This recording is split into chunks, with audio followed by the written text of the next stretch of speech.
సిటీకి అవుట్స్కట్స్లో ఓ కూల్ డ్రింక్ ఫ్యాక్టరీ ఉంది.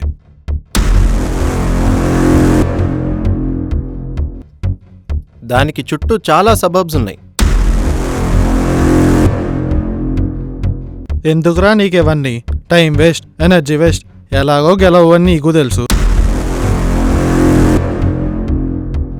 ఇదంతా పబ్లిసిటీ స్టంట్ అని నేను ముందు నుండే చెప్తూ వచ్చా.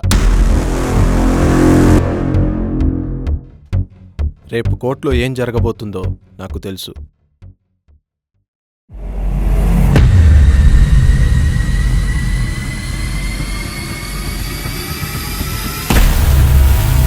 న్యాయదేవతకి కళ్ళు లేవని విన్నాను. చెవులైతే పనిచేస్తాయిగా. వినిపించాలి, గట్టిగా వినిపించాలి.